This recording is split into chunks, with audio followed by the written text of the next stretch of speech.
good to be here this morning. It's good to see so many familiar faces. It's even good to see some new faces that have come since I've been here last time. Last time I was here, there was a baby goat here with a name of Birthday. That was some serious entertainment that day. It's good to be here. It's a time of year, but I should probably say that many people were concerned because my wife was not with me. She's got a serious cough going on. We moved some grain bins yesterday, and she got into some dust and got her lungs all excited again. So she was coughing a bunch last night. So be in prayer for her. A word of praise. About 9 months ago, I was here and asked you to pray for Kathy Hoy. She is a hospice nurse, and she got into some health issues, was on a ventilator for months, and she is now back home with her husband and her 2 high school-aged daughters, and we just couldn't be more pleased. She is still recovering, but she is doing so much better and is really glad to be home. We're going to look this morning at an event that happened leading up to the Easter story. You know, it's that month when we begin to think about Easter and all of the things that led up to Jesus' crucifixion and his resurrection. We read the Matthew chapter 21, verses 1 through 11 passage.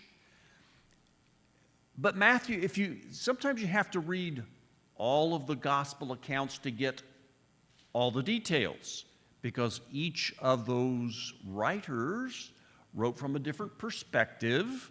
And so we'll actually be looking more at John's account this morning than we will at Matthew's account, because there's a little more detail in there.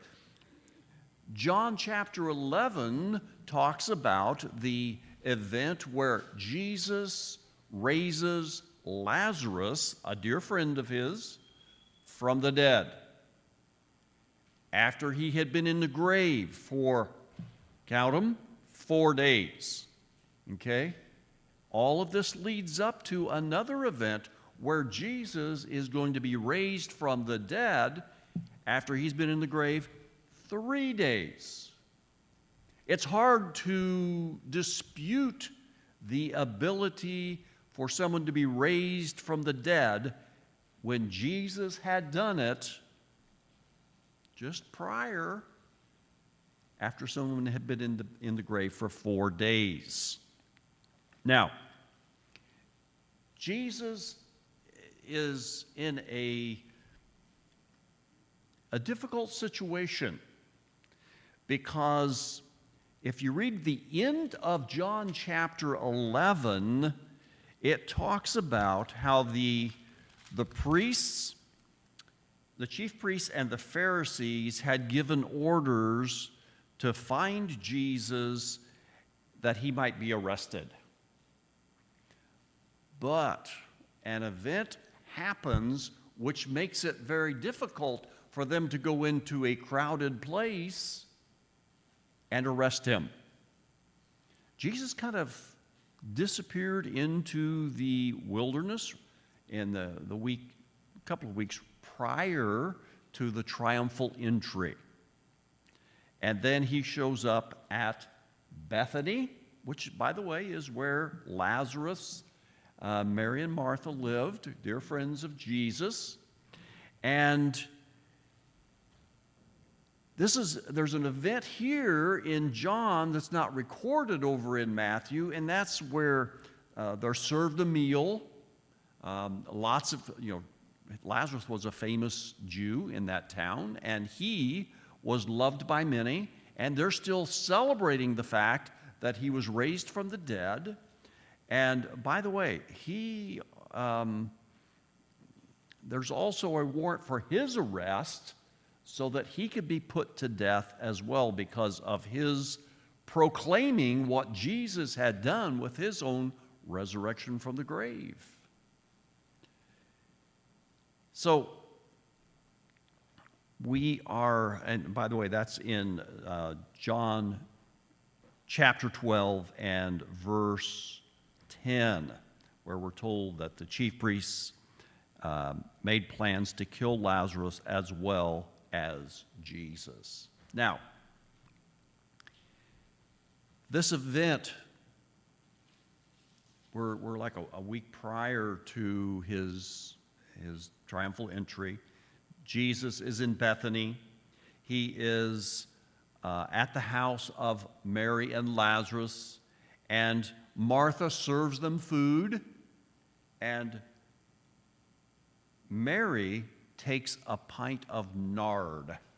Now, that's not lard like with an L. Nard is a plant, and it's also, and they make a perfume from it, and normally it's placed on the head, but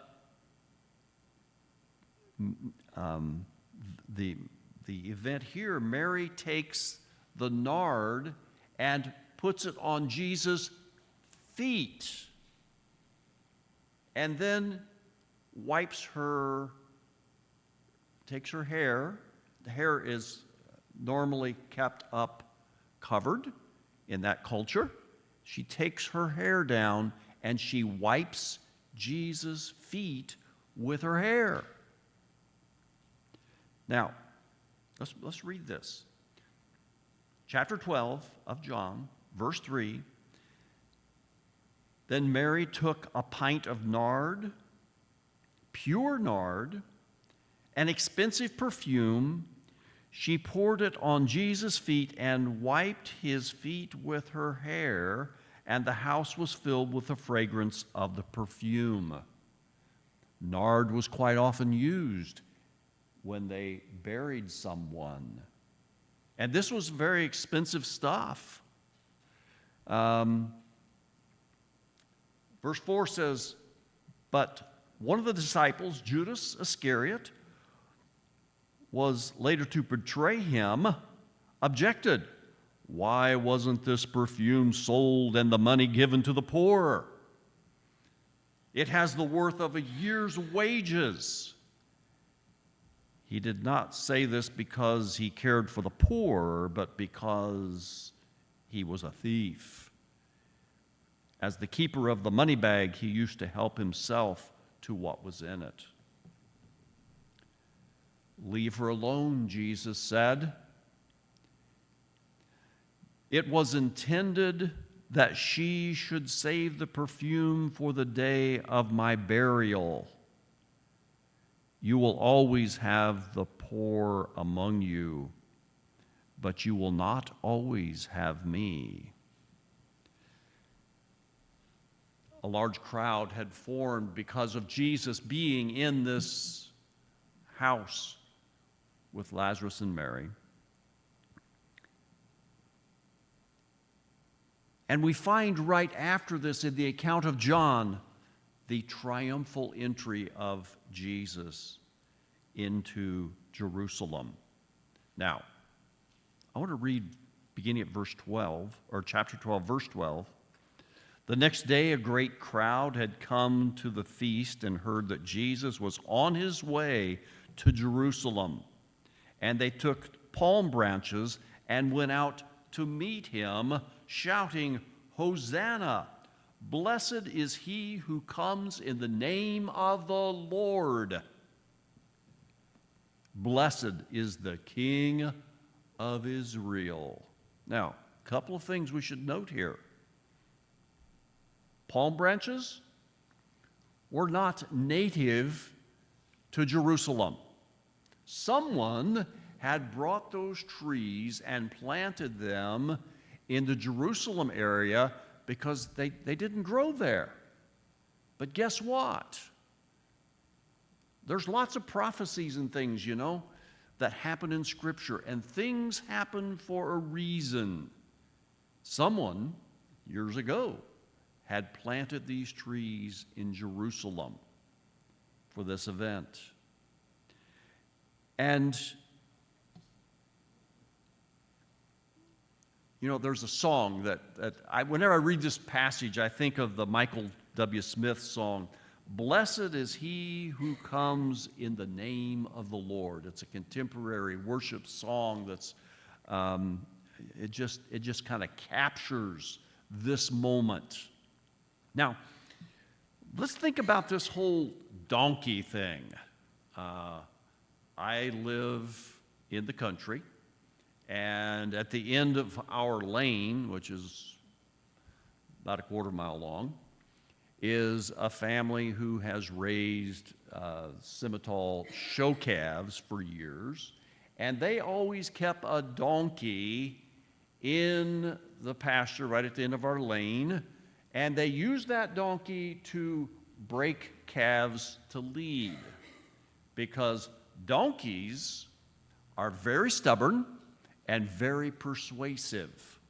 My granddaughter, who is 9, is going to be showing calves this coming fair season. And as soon as I saw the video of this little 9-year-old girl who doesn't weigh very much with this calf that she could lead and do anything with, I said to my wife, that calf has been broke to lead by a donkey because it has manners. It'll do anything she wants. Donkeys are very stubborn animals. Did a funeral. Donkeys are kind of a lot like mules, and I did a funeral not too long ago of a guy who grew up in West Point, and I mentioned the mule there's only one mule in town. We were a one-mule town in West Point, and that mule, we all rode. We all would hook up a wagon, and we'd ride around town behind Tinkerbell, the mule, and the people of that age group that grew up in the time when Tinkerbell was active in West Point were just shocked of the stories about Tinkerbell. But you know, this was a colt that Jesus was riding on.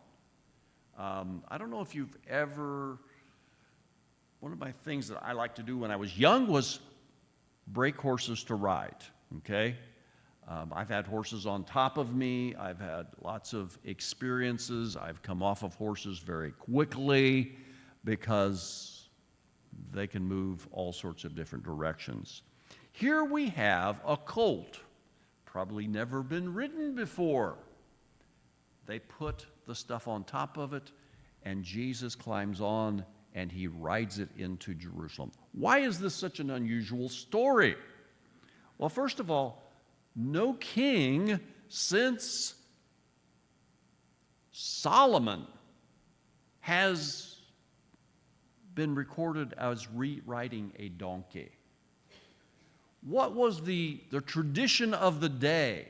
If you have someone who goes off to war and the king comes back or a general comes back, they would be riding I picture, that kings would come back from victorious war riding one of that kind of horses. What did Jesus do? He comes riding on a donkey, a submissive colt.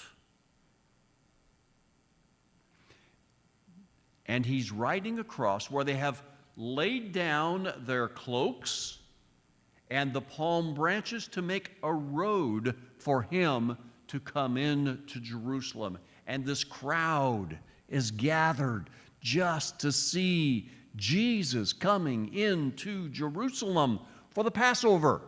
This is the week of Passover that this is happening. This is a big event in Judaism. Passover is the pinnacle of events, and everybody wants to come to Jerusalem for Passover.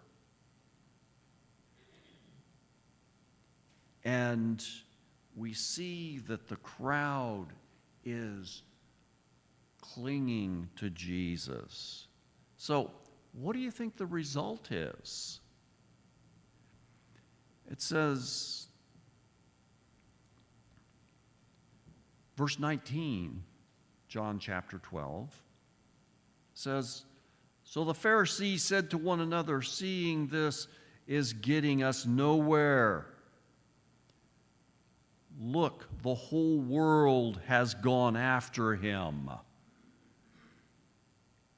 There is fear that the world is going to turn against Judaism, where their power was, and follow Jesus. And they plot to get rid of Jesus. Why did they have to arrest Jesus in the middle of the night in the Garden of Gethsemane? Because of the crowds that were there to see Jesus. You know,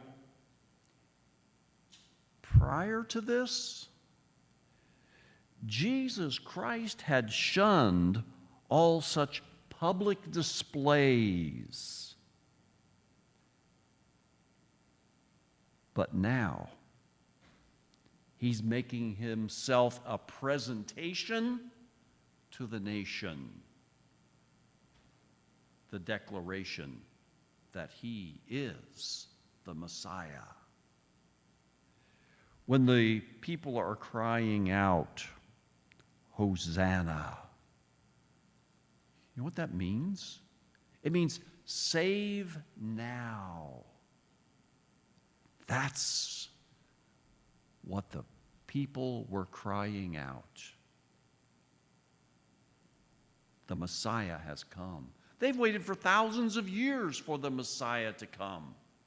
And here these people are witnesses that the Messiah is there. What an awesome experience. I would have loved to have been there to see this. But Jesus enters,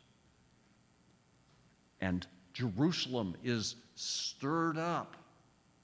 It says over in Matthew chapter 21, in verse 11, or verse 10, that Jesus has, just his very presence has stirred up the multitudes who are in Jerusalem.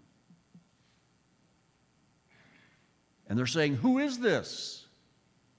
Verse 11 says, "Jesus, the prophet Jesus of Nazareth in Galilee." Do you get the geographics here? Way up north, Galilee, Samaria, and then Jerusalem is down toward the south. And they're saying, "Oh, this is the guy from up there in Nazareth in Galilee. This is Jesus. This is Jesus." What an unusual story. What a unique situation. But as we approach the whole Easter story, this is one of the things that leads up to it. Jesus, in that week, right before his betrayal, he had the Last Supper with his disciples. And this morning, we're going to celebrate the Lord's Supper. Not exactly like he did, but in remembrance of how he did that with his disciples. This is part of a celebration of the life and the death and the resurrection of Jesus Christ. These elements are symbols of his body and symbols of his blood that was shed for us. That was the shedding of that blood. You know, the Bible says there is no remission of sin without the shedding of blood. And so we're going to celebrate the Lord's Supper this morning with the observance of the Lord's Supper. Let's do that now.